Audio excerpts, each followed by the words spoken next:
Hello everybody, welcome to the TriStar Gym channel. Today's episode, we're going to be talking about Francis Ngannou versus Cyril Gane. Upcoming mega fight this weekend. I am looking super forward to this. I am super excited about this fight. I can't tell you guys how it's been a long time since I'm excited about a fight like this. And like usual, I want to give you guys my break on the fight, and then I want to open it up to your comments and questions. I want to hear what you guys have to think. I want to break this down together. I want to hear what the world out there thinks about this fight. My initial breakdown, guys, I'm going to tell you straight up. I'm picking Ngannou. But I'm doing this very reluctantly. This is going to be an extremely hard fight to call. Here's why. I think Ngannou is going to win. I'm giving it 51-49 in favor of Ngannou. Ngannou is going to win by knockout, in my opinion. He doesn't win any other way. I don't think he wins by decision. I don't think he wins by submission, even though he has a submission in UFC. People forget that. I don't think he wins any other way. There's only one way, and that's by knockout. Now, if you look at Cyril Gane's got it all. He's got incredible striking technique, maybe even better than Ngannou. He's a more versatile striker, better kicks, better knees, throws elbows, very good hands. Very good jab, similar to Ngannou. But he also has the knees, the kicks, the elbows. Much better kicker than Ngannou. He's got the takedowns over Ngannou. He's got the Jiu-Jitsu. I would say his Jiu-Jitsu is better than Ngannou's. He has a footlock submission win. He has a leg lock submission win in UFC. A maneuver that many of you know is very advanced. Okay? How many fighters out there have leg lock submissions in UFC? Very few. Cyril Gane is one of them. And I'll tell you something, a submission hold on, a leg lock submission on Ngannou is, in my opinion, a very smart strategy to employ. Very smart. If I was fighting Ngannou, if I was Cyril Gane, I would eventually look to take it to the floor, and I would jump on that heel, and I would rip that heel off. And there's no way Ngannou knows how to defend a heel hook. I would guarantee it. Now, Cyril's got better agility. His movement per second is superior to that of Ngannou. He moves at a higher rate. His ability to work in the octagon is greater than Ngannou's. His agility, his footwork, his head movement, his variety of strikes is superior. His technique on the ground is superior. Probably his wrestling technique is superior. All of this, and still I'm giving it to Ngannou. Why am I giving it to Mr. Ngannou? Because Francis Ngannou, in my opinion, has better power. Of course, we all know that. But also timing. His timing will be superior to that of Cyril Gane. And that timing is going to negate all the other things Cyril Gane brings to the table. And I'll tell you why it's going to do that. Because there's one thing that Cyril Gane is not bringing to the table, in my opinion. He's not bringing to the table a superior strategy. If he had a superior strategy, which I don't think he will have, I think he could win this fight. I think he could win this fight, definitely. However, I don't think he has superior strategy. So in my book, the way I'm calling it, Cyril's chances are good to win. They are good. It wouldn't shock me if Cyril Gane wins this fight. How would he win it? By decision. By decision, or taking Ngannou down to the ground, roughing him up, fatiguing him, even TKOing him. Possibly even knocking him out. Absolutely, it's possible. But more of a TKO type finish or even submission. However, I hold that to be less likely. His likeliest chance to win is a decision.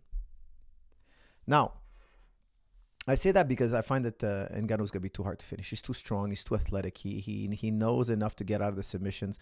If I was trying to submit Ngannou, it would definitely be footlock. And I've talked about it in the past, but I'm not going to go over it now. Rear naked choke, of course, is always possible. Arm bars are possible, just not as easy, not as likely. Ngannou has superior timing and power. His ability to hit with power. Like, they measured him on the power cube. For those of you who don't know, the power cube, it measures your ability to hit, to create force with your punch. A sledgehammer, when you hit the power cube with a sledgehammer, it's about 100,000 units. listen carefully now, hitting the power cube with a sledgehammer is about 100,000 units. When I hit the power cube, I scored about 60,000 units, which is a very good score. 60,000. A sledgehammer is 100,000. So that's way higher. Okay, 40,000 is a massive difference. Ngannou hits at 129,000 units. Listen again. A sledgehammer is 100,000 units. Ngannou hits at 129,000 units. Mind-boggling. The mind boggles. Now, I'll tell you something else. Not only does he hit harder than a sledgehammer, he has the world record. People from all over the world hit that power cube in all places in the world. Ngannou has the world record. That means he hits harder than professional boxers. Now, I remember I worked once with Stuart McGill. Stuart McGill, he was going around training, measuring athletes' power. And he came to measure George St. Pierre's power. He came to measure different fighters. And I asked him, who's the hardest puncher you've ever measured? And he said to me, this is before Ngannou's time, he said to me, Lennox Lewis. I wasn't surprised. I would say among the fighters alive today, Tyson wasn't measured. I would probably guess Lennox Lewis would be among the top 5. And guess what? He said it was Lennox Lewis. Well, guess what? When you have that level of power, you're built to box. Now, Ngannou just doesn't have power. He has also great timing, composure, patience, accuracy. He's very intelligent in his shot selection. Do you guys remember the Ovary Knockout? Of course you do. Anybody who watches MMA remembers that knockout. It was such a incredibly well-timed left uppercut. Or what about the Cain Velasquez uppercut? Ngannou scored a short uppercut. He threw a punch that traveled just a few inches and buckled the legs of Cain Velasquez. Now, I know Cain Velasquez injured his knee at that time, but I think it had a lot to do with the punch. And of course, Cain Velasquez, he had probably had a bad knee before. Nonetheless, it was a very short distance. And Francis Ngannou was able to generate a tremendous amount of power. Now, I say that because he's done it so many times. Okay, it wasn't just a lucky shot on Cain Velasquez. He's done it time and time again when he knocked out Arlovsky. It was a shot that puts people lights out. It's not that he's wobbling his opponent. It's not that he's stunning them. He's knocking them out cold. We all remember the Miocic knockout. He's knocking guys out cold. The way that they're reacting shows that this man is hitting them with a hammer. I think his timing, his team, Dewey Cooper, Eric Nixick, they know what they're doing. They're professionals. By the way, guys, shout out to the Team Couture, the Randy Couture gym. Thank you for allowing us. Last week, I was actually in Vegas training.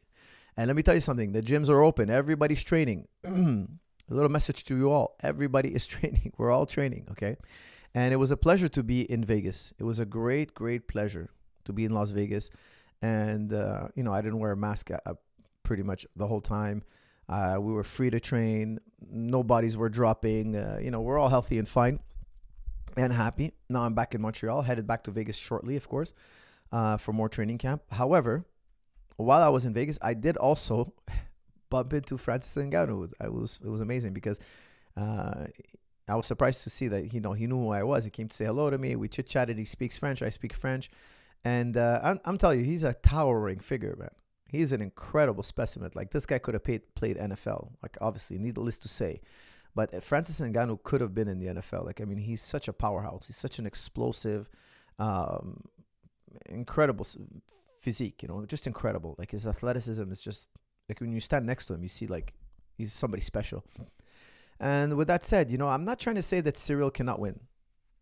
There's a path to victory for him. There is, definitely. He's incredible at his movement. He's very good at leg kicking. I think if he can find the home for those leg kicks without getting his head ripped off, he could win.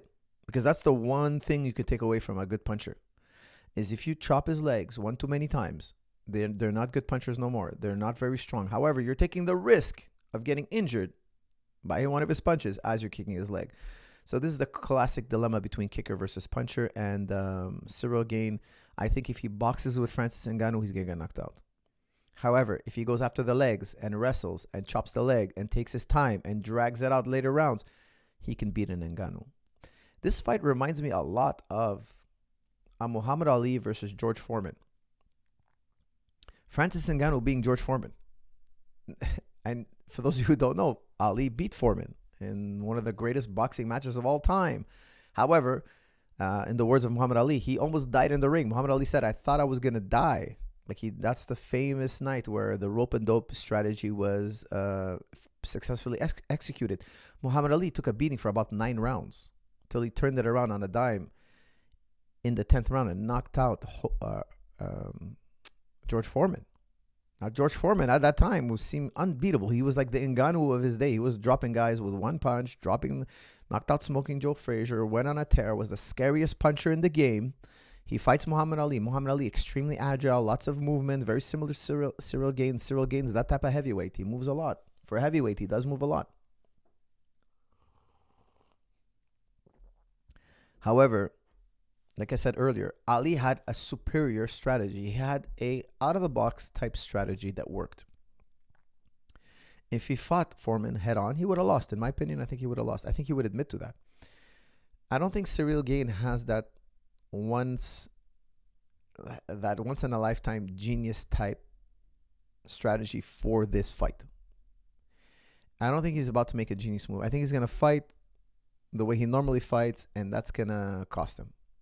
Okay, guys, with that said, let's open up to your comments and questions. Guys, I'm only taking comments and questions on the fight. We are still covering the fight on Cyril Gane. After the Cyril Gane and Ngannou fight, I will open it up to anything you guys want. We could talk about absolutely anything. However, please, let's keep this on the fight. Okay, let's see here.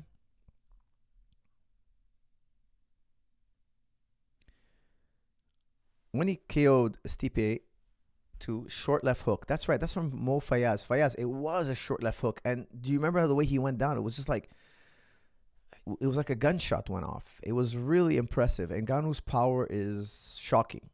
It's shocking. It really is. Snow satching punches. That's from Sun. You're right. I mean, when he hits guys, they go into another dimension. It's not even that he's hurting them. It's just like they're gone. They're lights out. It's a light switch. Incredibly impressive. Who else can punch like that in the division? There's nobody else. There's nobody else. This is it's a very difficult thing to go up against because one mistake and it's lights out. Will Francis succeed in boxing if he switches? That's from Christopher Garcia. Yes, I think he will be very successful. Now, boxing is a very different game because you got 36 minutes. Okay, but if they build him correctly, they can convert his cardio and style into a 36 minutes fight. It's doable. It is doable. However, if he goes up against Tyson Fury first fight and all that, I think he'll get hurt. Who do you want to win? That's from Flim Flon. Well, I'll be honest with you. Look, I met Francis and I know his coaches very well, so I'm on team Ngannou. Okay, I'm on team. Full disclosure, guys, I'm on team Ngannou.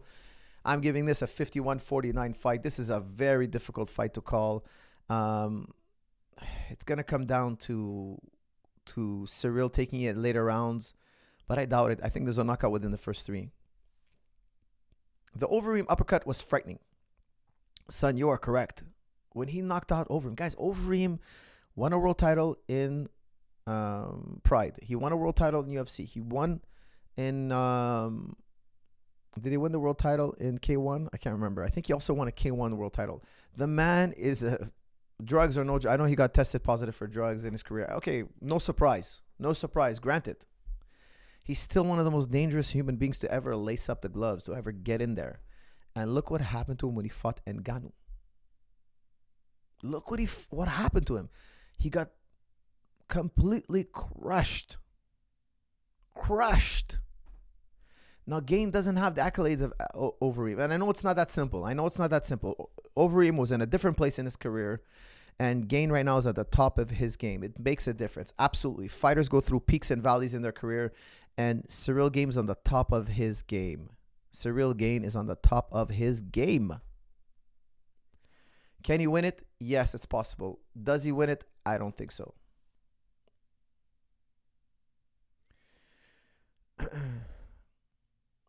Do you think all of the out of the ring problems could be detrimental for Francis? That's from Alex McDonald. Yes, I do. You know, when you're fighting, you shouldn't be worrying or talking about money or details or contracts. I think that's your management should do that. All you should say is, look, I'm fighting this guy on this date, and this is what I plan to do.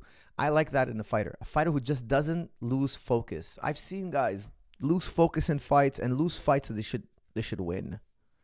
Lose fights because they're too worried about this and that and the other thing, and they weren't focused on what they were doing. And I don't think that's I don't know if that's happening to Francis. I'm not in his personal life. I don't know. But personally, I like the fighters to think about fighting. Do very little talking about business. After the fight is done, let's talk business. I told you how I felt. You ignored it. And here we are. I couldn't talk about it before because I was fighting. And take it from there. Okay? That's how I think it should be handled. Will Gane try to take down Ngannou? Yes, that's from Red. I think Francis has very good takedown defense. We saw him against Miocic. Miocic tried to take him down. He shot a high crotch, got stuffed. It backfired on him. Ngannou sprawled him out. He went to a chest lock, sprawled him out, broke the legs free. Kind of went to a turtle attack, kind of slash gut wrench on Miocic. Started punching Miocic. It was bad news for Miocic. It was bad news. Now, Cyril Gaines, he's been successful with some wrestling, but I don't think he's going to... Look, I don't want to say he can't take down Ngannou. He could. It's possible. It's just not easy. It's a really tough mission. Very tough mission. I don't think Cyril Gaines is a chain wrestler. I think he's good at wrestling. I don't think he's great at wrestling. And you'd have to be great to convince me that you're going to take him down reliably. Like, he could get a takedown. Is it going to be reliable? I don't think so. But it can happen. Absolutely. There's no doubt. You underestimating Gane. That's from Dragon of Chaos. Dude, I'm giving it a 51-49. Am I underestimating him? I mean, I praised him for a good 5 minutes. I told you guys he has superior footwork, agility, better striking selection, better striking versatility. Does a lot better with knees and elbows and kicks than Ngannou. Ngannou was more simple in his striking, more basic. Definitely, I'll give the footwork and movement edge to Gane. I gave so many edges. I'm just telling you guys that I think that even all that superior skill still doesn't outdo the timing and precision and power of Ngannou. And Ngannou is fighting in a way that makes sense for his attributes. I don't think that Gane will come with a unique strategy to beat Ngannou, and that's the issue. That's why he's going to lose. He doesn't have the unique strategy needed to beat an Ngannou. Francis's wrestling has improved. That's very true. The first fight with Miocic, he was getting taken down. His reactions weren't, they weren't crisp. The second time around, he was more than ready. More than ready, and he showed how strong he is. He was just crushing Miocic's wrestling. Cyril Gane, guys, forgive my apologize. Okay, I'm from Quebec. We speak French. We have different dialects, different ways to pronounce it. Potato. Forgive me. Don't make a big deal out of it. Nobody really cares if I say Gane or Gane. A lot of you guys are getting it's just really, let's make it irrelevant here.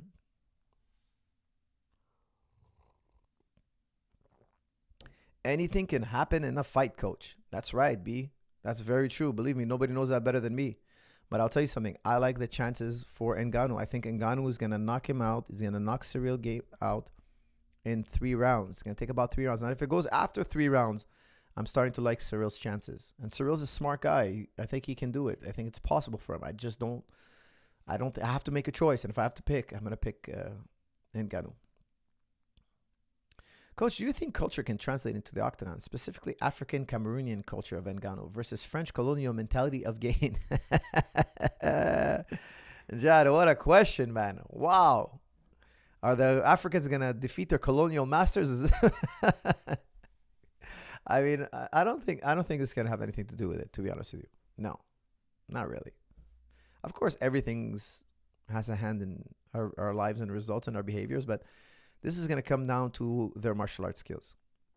I think Wilder would score higher on the power cube. What do you think about their different punching mechanics? Wilder seems to have more whip and snap. That's from Emilio XZ. I would love to see Wilder hit the power cube. Listen, I would pay money to see the top fighters, athletes hitting the power cube. Let me know who hits harder. Like, I'm dying. You know, one time I did that in the gym. I brought this device that measures punching power. I almost bought a cube, but it was so expensive. And I'm like, look, there's these devices that say they do the same thing. And you just kind of put them on top of the punching bag. And, you know, so many guys in the gym have different theories, different coaches, how to hit. And there's all these philosophies. You put me 10 boxing coaches, 10 Muay Thai coaches, 10 kickboxing, put them all in one room together. None of them agree. Everybody has their own way they think is so brilliant. Let me bring this device. Let's measure, guys. It's unscientific to just sit there and talk. And, you know, like, let's measure. I'll tell you a hilarious story, guys. Please. And I'm not deviating from the topic. This is a very important topic.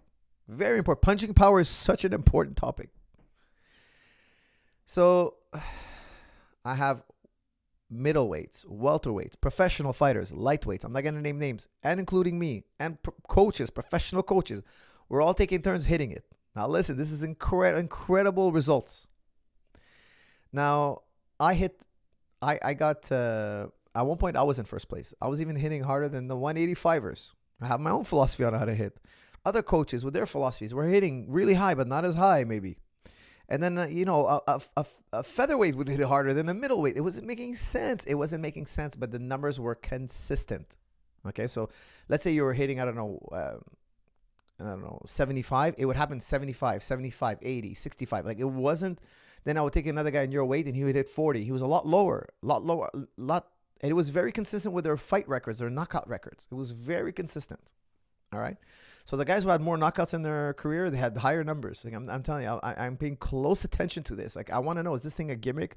No, I found it to be very consistent with the real world data we have. Now, one of our fighters comes in, who's an amateur fighter who always misses training. He's lazy. We're always on him for missing practice. He doesn't take his training very seriously. He walks in. Now, remember, at that time, I had hit the hardest. Not even a fighter, the trainer. This student of mine that comes in who doesn't train, he trains once in a blue moon. He was training seriously for like a year or two. Then he kind of comes in once a month, once every 2 weeks. Like, he's just inconsistent. He comes in and he shatters the records. He boom. The kid, he has really natural punching power. I always knew that about him. Okay, he has a good stiff punching. Not a disciplined martial artist that cultivated those skills. However, he had raw power. He has raw power. And he came in here and he beat everybody's score. And everybody was like, oh my God, like, maybe training makes you weaker. You know, we're all like freaking out. But obviously it wasn't the case. That guy has a natural ability to hit hard. He's gifted. And we could talk about what generates power. It's very genetic. We know, in sports science, we know what generates power. There's a lot of research on what generates power. Mike Tyson hits as hard as he does, not only because of his technique. The technique amplifies his existing power, but it has a lot to do with his genetic makeup. People don't know this. People think, oh, you can hit as hard as Mike Tyson if you had the exact same mechanics. Wrong. Completely wrong. You can't run as fast as Usain Bolt if you have Usain Bolt's running mechanics. Okay, so it's not the case of mechanics. So Ngannou is extremely gifted. So is Wilder. Okay, as you know, Wilder, I think he was 27 when he turned pro. How come he beat guys who were training 20 years longer than him? He's talented. He's talented. I would love to see if Wilder can generate more power than Ngannou. It would be amazing to see. However, I don't know. I think Ngannou might have more power, man. Ngannou is very special. He's very, very special. Of course, so is Wilder, but not as special as Ngannou.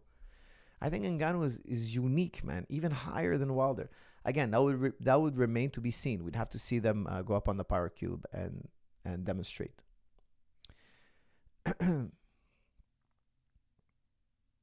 I think Gaethje would surprise us. We know he hits like a truck, but I feel he would be top 5 UFC for power cube. That's for Muhammad Ayadi. I would also choose Gaethje to score very high. In the lightweight division, I would imagine he scores among the higher fighters. Absolutely. Absolutely.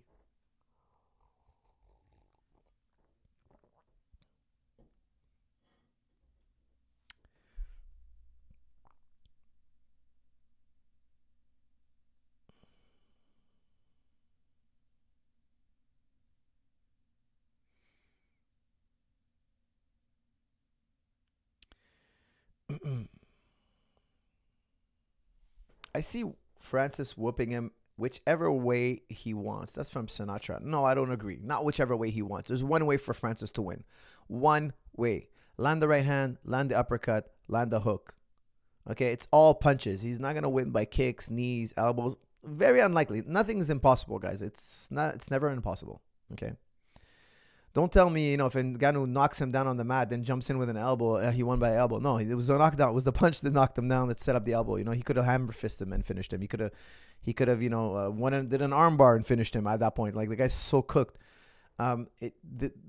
The fight is going to be set up or won by his punching ability. And his punching ability is incredible. And his distance control is incredible. And his shot selection is incredible. These things are very difficult to get across. And I think Gane has so much potential, but he's not there yet to beat a gifted athlete that's so well trained. Est-ce que le club de Gracie Barra Saint-Laurent est bon pour apprendre le BJJ? You can respond in French, ? Kabiri Mo. Je pense que la meilleure place à Montréal, c'est le Tristar. Moi, je t'invite. Tu viendras nous voir. On s'entraîne tout le temps, à chaque jour. Tu es bienvenu, mais si tu aimes plus faire le gi, je resterai avec les Baja. He's asking me which club he likes best in Montreal. Guys, I answered in French. That's what he asked me to do. That was a fun little... oh my God, I got to kick him out. He's got to stop posting this question over and over again. Coach, Cyril Gane really dominated Derek Lewis. That's from King Start. Yes, and Derek Lewis has a win over Ngannou. Derek Lewis lost badly to Cyril Gane. I totally agree with it. When Cyril Gane, when I saw him fight before he got to UFC, I told myself that guy's going to be a world champion. When I saw Ngannou, I said on this channel after he lost to Miocic, I did a post-fight analysis. I said Ngannou's going to be a world champion. Now, here we are today. They're both world champion. And I'm telling you, I think it's such a close fight. It's such a difficult fight to call. I'm just going to be going for Ngannou, okay, for the reasons I stated before. However, they're one opponent they have in common, Derek Lewis. It was a very different Ngannou back then. It was he would knock the lights out of Derek Lewis. In my opinion, I think he beats Derek Lewis now. Cyril Gane, the cat's out of the bag with Derek Lewis. A lot of guys know what he does. Earlier on, nobody really knew how he moves. Once we have more and more footage of Derek Lewis, it becomes easier and easier to beat a guy like that. And Cyril Gane's footwork is way too much for a Derek Lewis. So it's just the style is better. Not only he knew more about Derek Lewis, but the style was better. His style is better to fight a Derek Lewis. Coach, we need a documentary or at least a podcast of your martial arts life. Would be super interesting. That's from Zico. Yeah, maybe one day. There's a lot of footage of me out there, days in the life and all that. So it's possible. If Francis punched the flyweights, who do you think would die? Do you think they would die? Excuse me. Yes, I would. I do, honestly. Christopher Garcia is asking. If Francis hit a flyweight, would they die? I think it would be serious. Honestly, I would be scared. I would think that it's very possible that he kills them. So, and I say that with... I'm not saying that to be funny or to be... No, I would think it's if ever that fight was signed, which would never be signed, a flyweight versus Ngannou, I would protest. I would say, guys, this is a bad idea. Don't do this fight. This is not a sport anymore. I would give a huge speech about how bad this is. Hi, Faraz. How do you counter the kipping mount escape? I like to get low and cross my legs, but the guys have been getting out with the kipping escape. Thanks. That's from 2357T. 2357T. I will usually take these kind of questions only after we've done the breakdown. So I will circle back to your question. I promise you I won't forget. You know why I won't forget? Because I was just teaching that today. Actually, how to stop the kipping escape.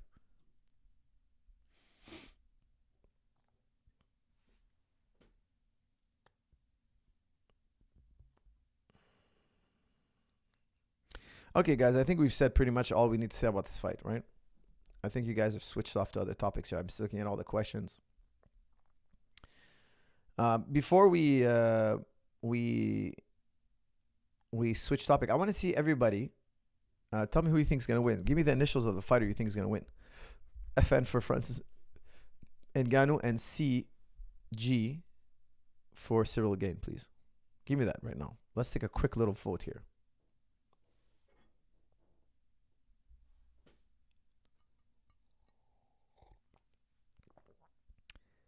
I would give a slight edge to. Oh, wow. I would say Cyril Gane. I would say you guys are voting for more Cyril Gane. Not by much, but more people out there think Cyril Gane is going to win. Wow, interesting. I'm going against the crowd, guys. I'm sticking with my vote. I might be terribly wrong. I mean, it's a heavyweight fight. Heavyweight fights, you absolutely never know what's going to happen.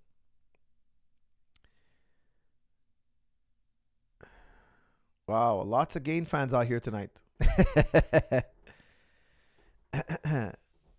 No, this is coffee, my friend. I'm drinking hot coffee.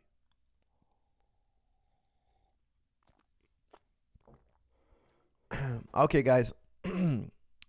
I hear you all loud and clear. You all think Cyril Gane is going to be winning the fight. Maybe. I think he has a chance, but I don't think he does. I don't think he pulls the trigger. I don't think he makes it happen. But very possible, guys. I'm giving it 51-49. I'm not saying it's a 60-40. I'm not saying it's 70-30. I'm not saying it's 99-1%.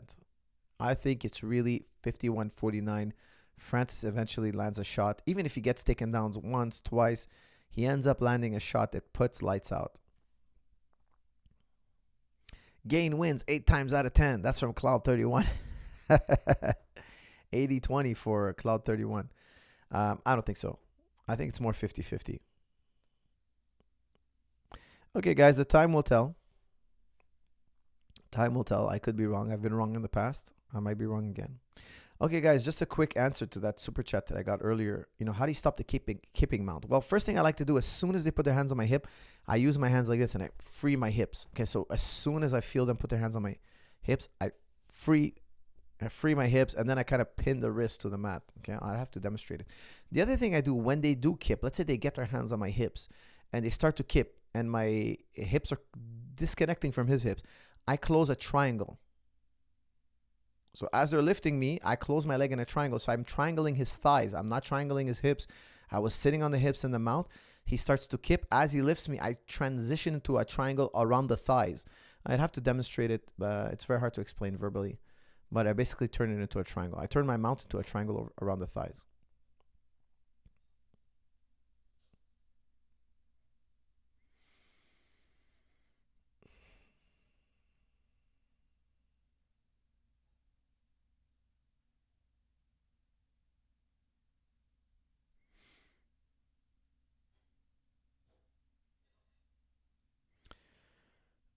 Congrats on TriStar Japan Habibi coach Firas Zahabi. That's from AZMI. Thank you. We did open successfully a TriStar gym in Japan. So for those of you in Japan, look for one of my students now teaching in Japan. Check it out.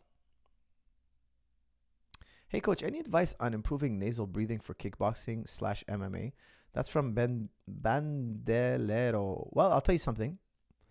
When you sleep at night, make sure that you breathe only through your nose and that you sleep with your mouth closed. This is extremely, extremely important. Most of you, when you sleep, you open your mouth. Most of you out there are mouth breathers. This is very, very bad, especially in children. Okay. If your children are mouth breathers, they actually will become less attractive.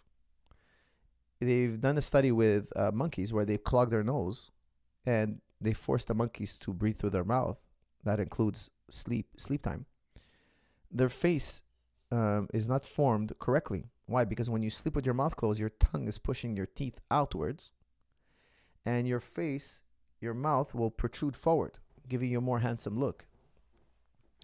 However, many of us have allergies, etc. You know, we're living an unnatural life, and our noses, our sinuses are blocked.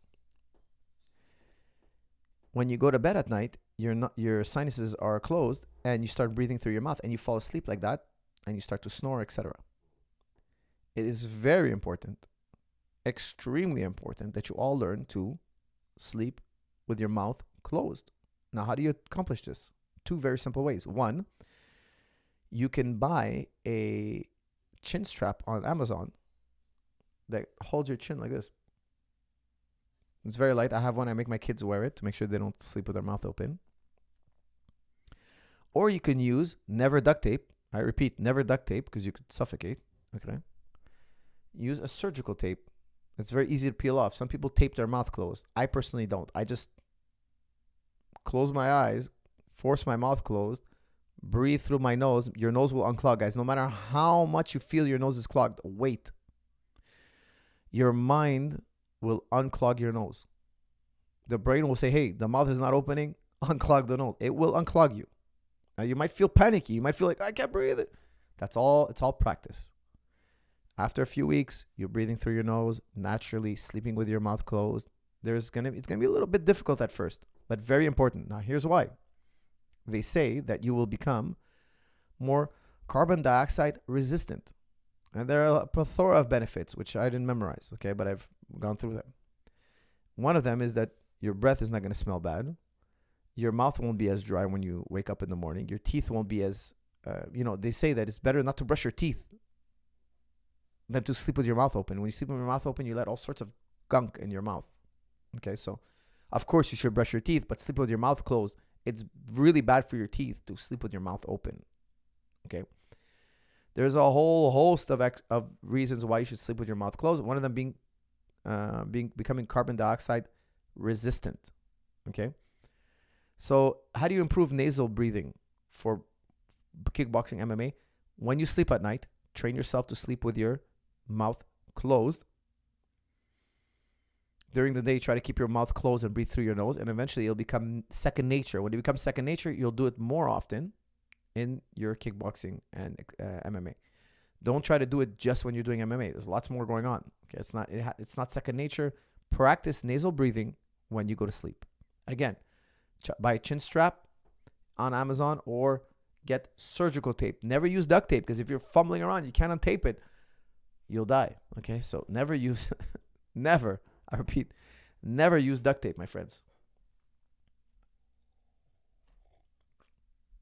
Surgical tape, if you get stuck, you just open your mouth. It's not that powerful. Surgical tape ain't that strong, okay?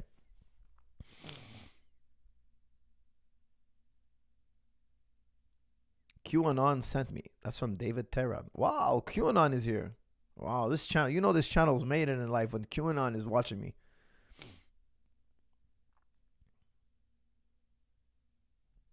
Can short reach be an advantage in striking? That's from Goodbye. Yes, it can. Look at Mike Tyson.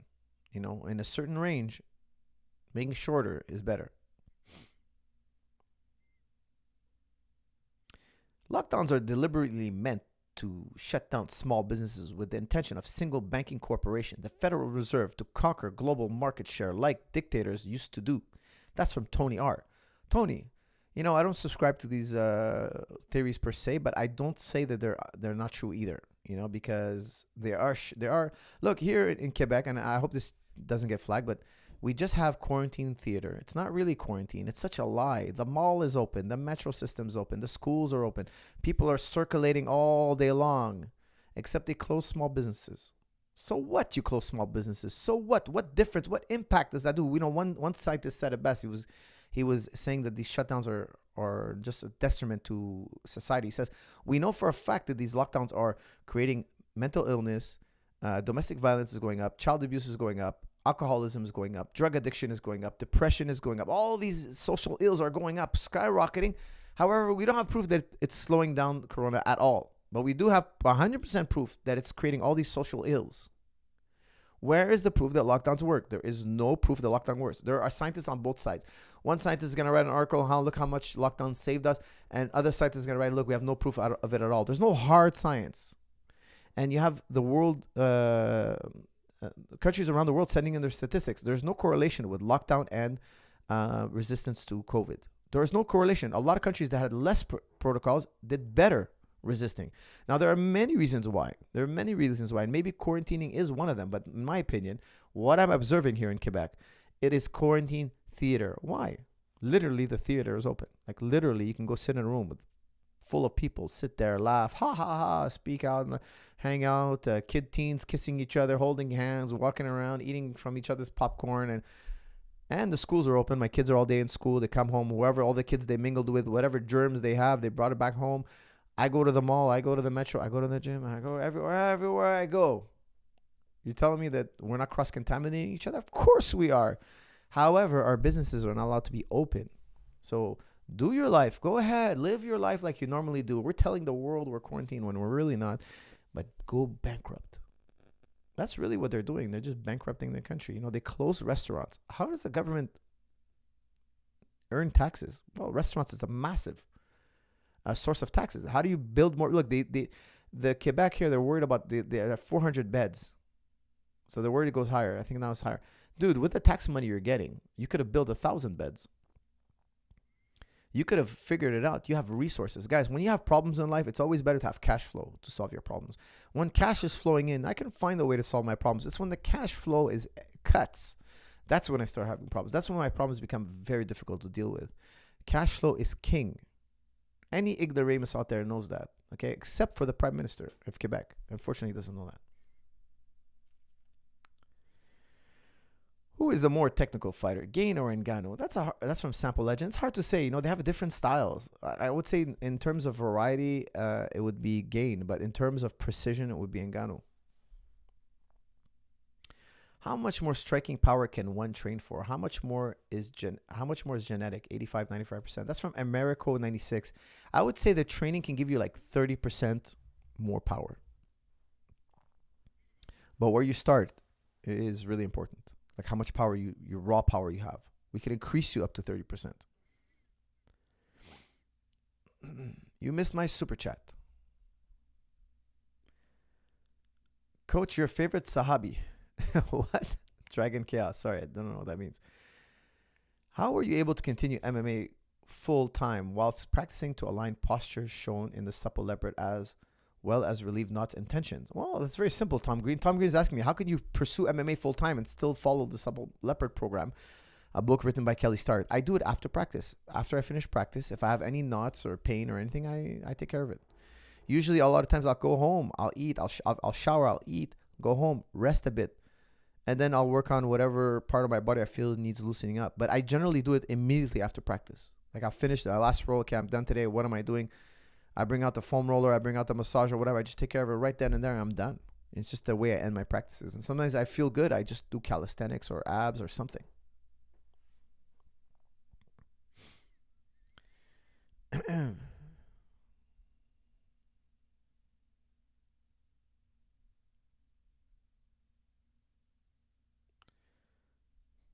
What? I missed your super chat. Let me double check, sir.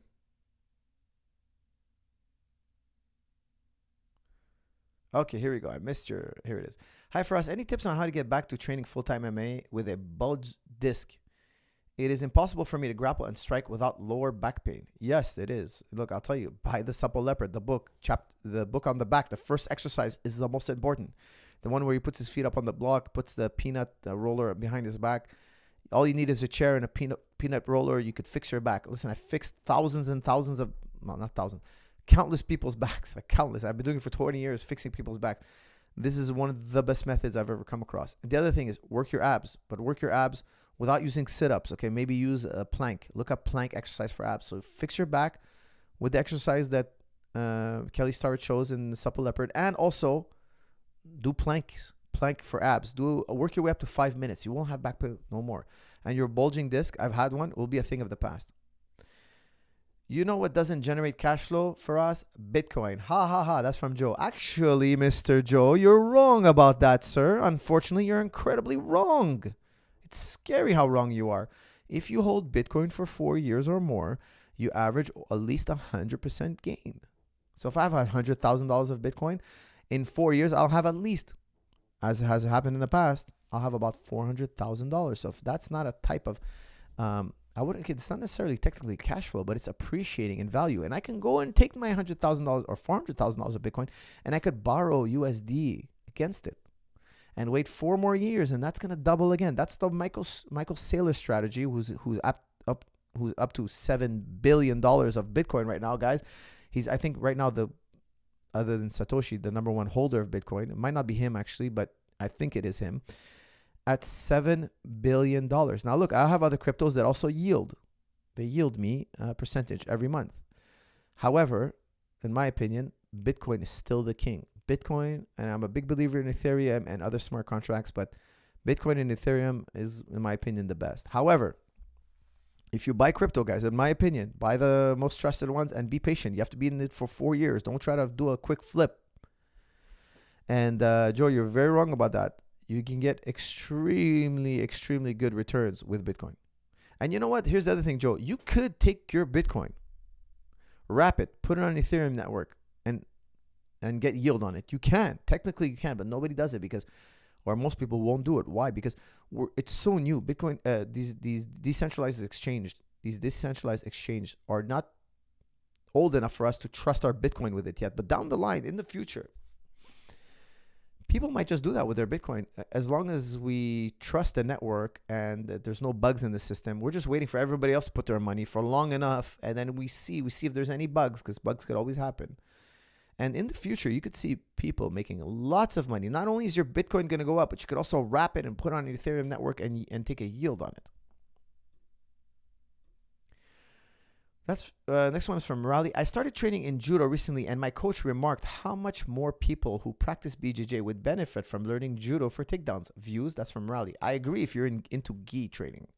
However, I don't do much gi training anymore. I do plan on starting another gi class in TriStar again shortly. We like to do gi once in a while, but the vast majority of my training is in no gi. So I do freestyle wrestling. You know, I don't do much in judo.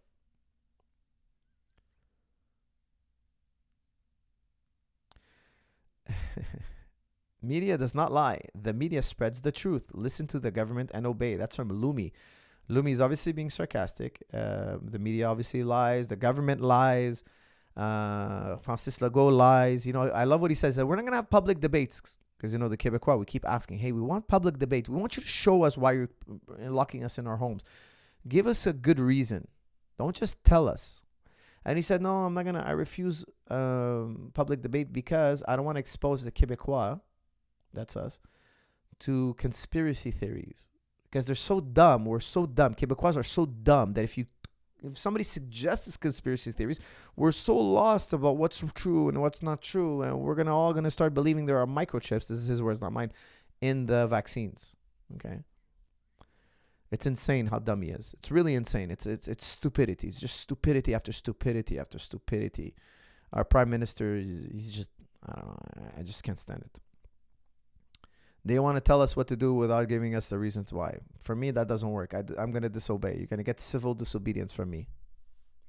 Coach, your podcast changed my life. Thank you. That's from L. Thank you, man. I'm glad to hear that it assisted you in your life. That's really good news for me. Thank you. Coach, don't speak against the V. It's haram. No, it ain't. I'm not speaking, guys, I'm double vaccinated, by the way, FYI. I'm not against vaccines. I'm a believer in vaccines. I just don't think it should be forced on people. That's it. Simple. You want to get the vaccine, you do it because it's your benefit. Talk to your doctor. If you trust your doctor, tell him, hey, I've been coming to you for a long time. You know about science and vaccines. What do you think about this? And go from there. Vaccine is not appropriate for everybody. Some people have different health issues or whatever, and talk to your doctor. Now, look, if people were dying and didn't want the vaccine, that's still their business. Who are you to tell them they have to take the vaccine? If this guy wants to die from corona, let him. That's his prerogative, man. Now you're gonna say, oh, the hospitals are packed. We, as a socialist country, pay our taxes, and vaccinated or non-vaccinated, you have just as much right to decide whether you're gonna. And you've paid your taxes. You have the right to that medical treatment, and the government should produce more beds. That's it. Shift our tax money to produce more beds. This is what the people want.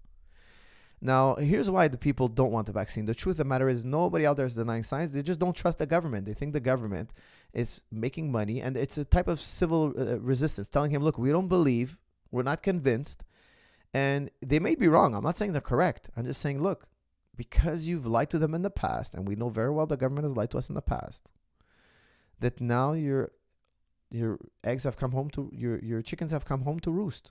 That's it. You've lied to the people in the past. The people think you're doing something nefarious. You're making money. You're trying to make money off them. You're trying to figure out a way to use this for political gain. Guys, politicians are using this for their own political gain. They're creating inflation because they're asset holders and it makes them money. They're happy for inflation. Their home value goes up. Their property value goes up. Their stock market goes up. Everything goes up.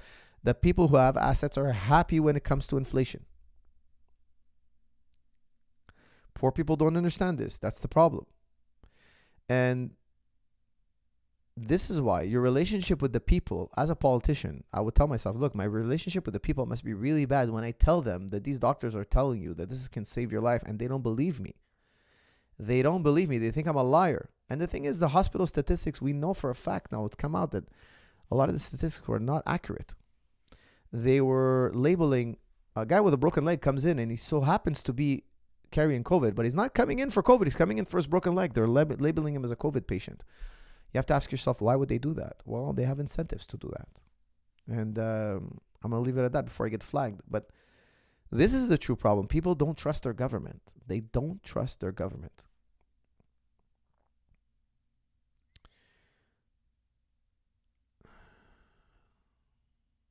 Cyril will control the distance and outland Francis all day. That's from Hierarchy of Improvement. Look, you're not wrong about that. He's going to control the distance. I said he has superior footwork. He's going to move around. He's going to tag Francis, but is he going to knock Francis out? I don't know. It's not impossible. I just think that eventually Francis, we'll go back and watch Francis's fight, man. He has some sneaky, out of the blue punches that land. And when they land, it's over. It's over. I just think that it's going to be not impossible. It's just such a difficult thing to walk that fine line. Let me roll with you in Montreal. That's from Roman. Roman, everybody's welcome to come and roll with me in Montreal. Okay? I like to roll with everybody who comes into the gym. Okay? So please do come in and let's have a roll, my friend. He owes money plus death penalty. I don't know where that came from. Cyril is so overrated. That's from Lumi. No, I disagree. He's a true, legitimate world champion.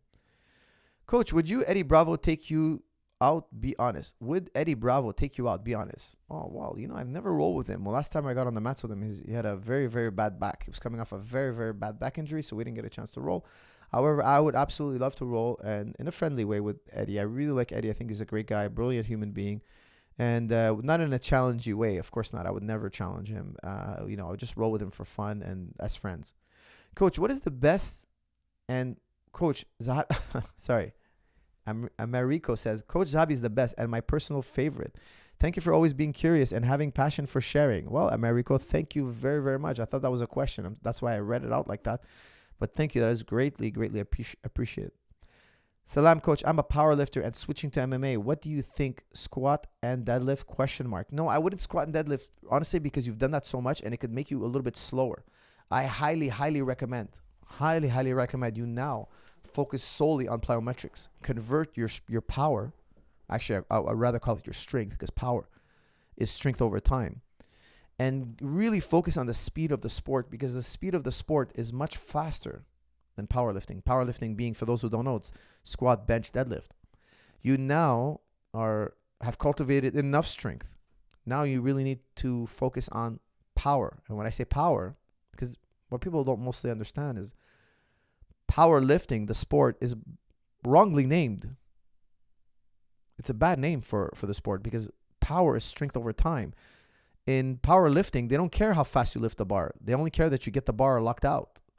So it's a bad name for such a great sport.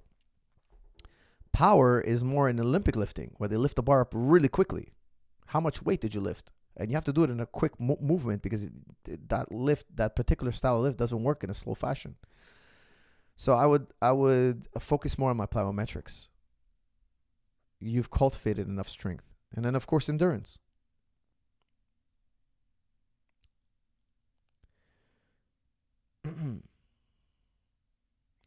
Could Wilder survive in MMA? That's from Lisa Wilson. Yeah, I think he could win. He'd definitely do good in MMA if he was well trained, took the time to learn grappling and wrestling and staying on his feet. He could definitely knock out a lot of guys.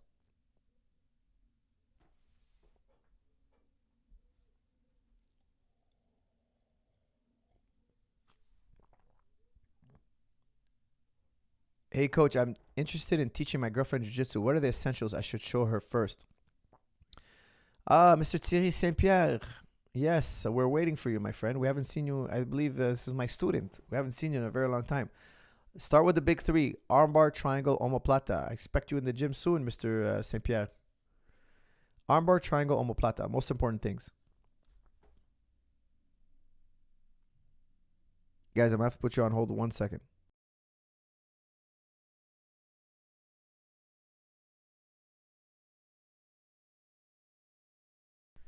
Sorry, guys. I had to do some power parenting. That's what I call power parenting.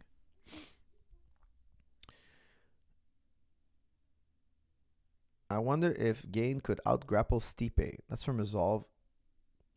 Who knows? That's tough to call.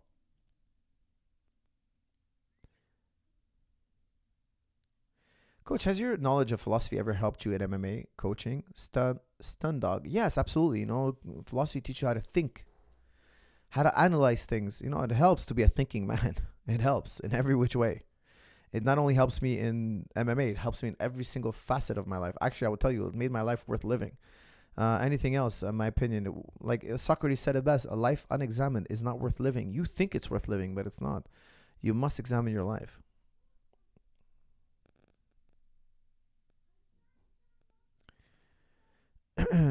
Francis obliterated Stipe. That's from MASRR. Look, yeah, he knocked him out. You know, Stipe is a dangerous guy. He's a very dangerous guy. And at that time, I think he had defended the title, the heavyweight title, 4 times, which I think was the longest streak. The heavyweight title is so volatile. One mistake and it slides out. So, I mean, it's not impossible that he comes back and makes a title run. He was arguably the greatest heavyweight of all time. Just because he lost to Ngannou doesn't mean he's not the best of all time. And Ngannou has to repeat what he did, which, you know, let's see if he can.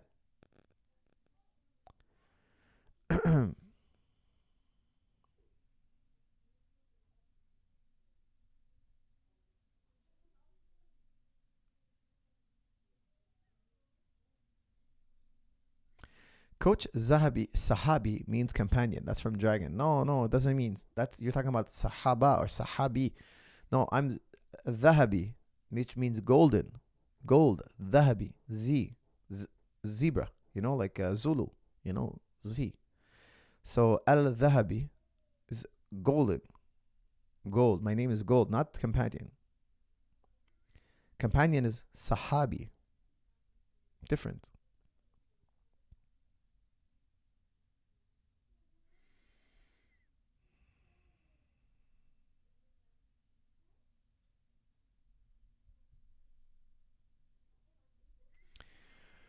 All right, guys. Carwin would smash Francis. That's from the White Mustang. Listen, guys, I've trained Carwin in the past. Okay, I've worked with him. That guy is a freak of nature. Yes, Shane Carwin is a freak of nature. They had to make specialized gloves for him. The UFC's double XL gloves do not fit that man's hand. Listen, I've seen that man's hands. It's incredible. It's not human. Those are not human hands. And when he hits the mitts, I've held mitts for him. Guys, these are not human punches. These are not punches from a human being. Shane Carwin would be incredibly interesting against Ngannou because his takedowns are really incredible. He has devastating punching power. He just doesn't have the reach Francis has, but man, does he have incredible punching power. And incredible wrestling as well. He's been wrestling his whole life. Very interesting. That would be a dream matchup. Of course, that's past our... you know, it's not here nor there. Shane Carwin, also an engineer, guys, by the way, a very well-educated man, super intelligent, super sophisticated thinking. He's a very, very accomplished human being. And I'm sure he will never come back to MMA. I think he's done with it. However, in his prime, that would be such an incredible matchup. Both of them in their prime, that would be incredible. Very good fantasy fight. For us, am I too old to get a black belt? I'm 23. Oh my God. That's from Obama. No, you're not too old. It takes 10 years about to get a black belt. You'll be 33 when you get your black belt. So, and if you train really, really hard, maybe you get it in 8 or 9. But you should definitely pursue it. If you have a passion for Jiu-Jitsu, don't let age get in your way. Definitely pursue it. Absolutely.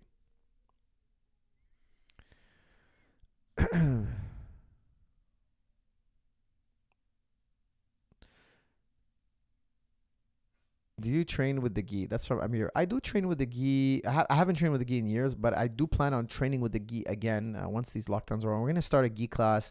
Right now, Jiu-Jitsu at TriStar is exclusively no gi. We're giving belts without the gi. This is a new trend. And the vast majority of people out there want to do jiu-jitsu with no gi. But I do think I'm going to bring it back just because there are some benefits to it. But it's going to be a once in a week type thing. The vast majority of the program at TriStar is going to stay no gi. And I think we have to differentiate, because for me, no gi is more about fighting, real fighting. And gi is more of a sport. It's more of a sport aspect of jiu-jitsu.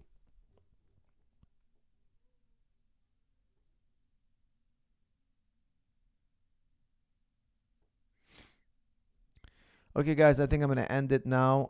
We're an hour in. We've made the threshold. Thank you so much for another great podcast. I'm going to give one more question a go here. Something fun, something easy to respond back to. Something cool. Carwin is just a lesser Francis. I don't think that's true. I think Carwin had his own style. Okay.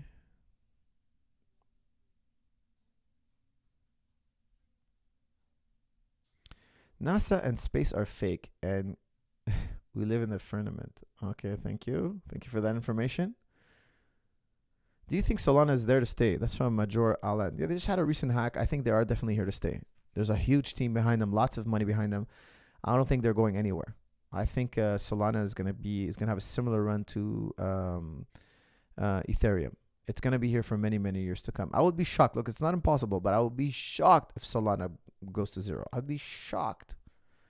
Really shocked. I think it's still the beginning. It's still super early. I remember there was a time where I was buying Ether at like $300 and people were freaking out. Oh no, you're overpaying, because I got in at $150. Oh, you're overpaying. I bought at $500. Oh, you're overpaying. I bought it at $1,000. You're overpaying. Look at the price today. It's still over 3,000 and we're in a market crash. It's still above 3,000. I think 2022, and hold me to this, I think Ethereum is easily going to get up to 6,000, which already hit 6,000 in the past. It's going to easily get back to 6,000, and from there it's going to get to 10,000. I think it's going to easily go back to 6, and it's going to fluctuate between 6 and 10 for 2022. Or it's going to get close to 10, but it's easily going to get back to 6 in 2022. Coach, how will you celebrate Premier Legault's birthday? That's from Alex McDonald. Should I put a picture of his face on my punching bag in the gym and just beat the hell out of it and just post it on the internet? That would be fun. No, I'm not celebrating that man's birthday. I don't think he's really protecting lives. I think he's just kind of pushing his political career forward. They're using it to print money, all these other things, horrible things that they're doing. But I'm not a big lover of Mr. Legault's candidacy.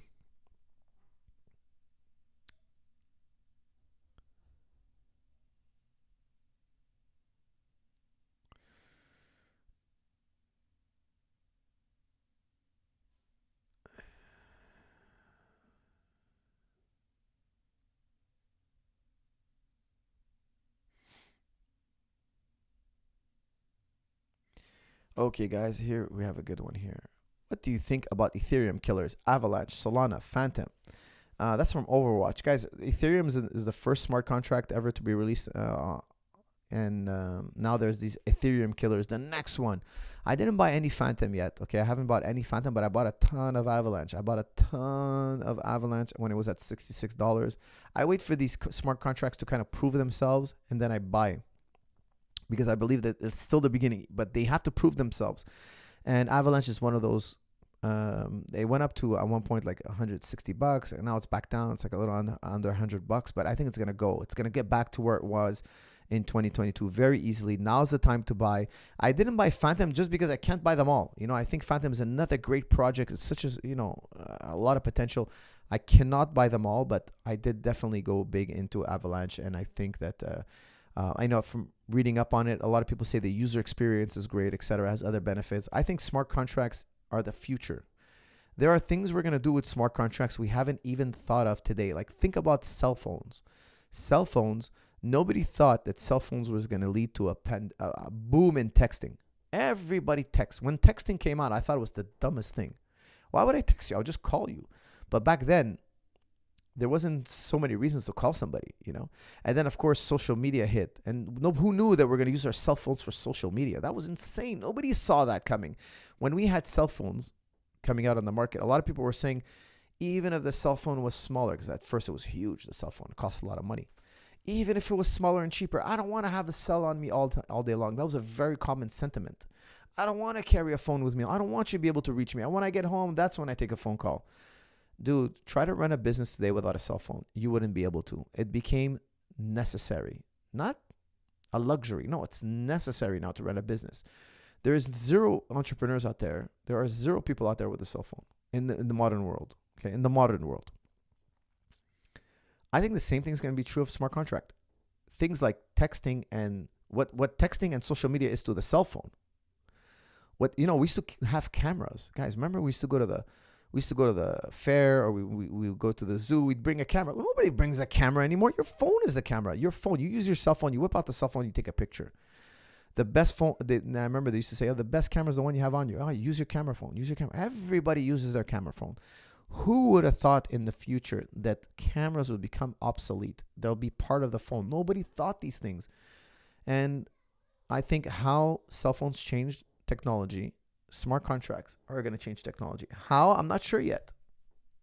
We're seeing it in video games. It's changing video games because now you can actually earn and own things in a video game. You literally own it as property. So I think that's just the tip of the iceberg. Things are coming down the way that have to do with smart contracts. People are figuring out ways. You can lend and borrow money with smart contracts. You're going to make banks more and more obsolete. We could, of course, we could exchange money, but even further than that, leveraging money, earning money online with smart contracts. This is the things are going to develop in so many ways we can't even possibly imagine. We haven't connected the dots. It's just that blockchain is not going away and smart contracts are superior. They're a superior technology. What they're going to be there for, nobody's sure yet, even though we have already a great ecosystem on Ethereum. We do have a great ecosystem. There's lots you can do. But in my opinion, there's lots more that's coming down the way.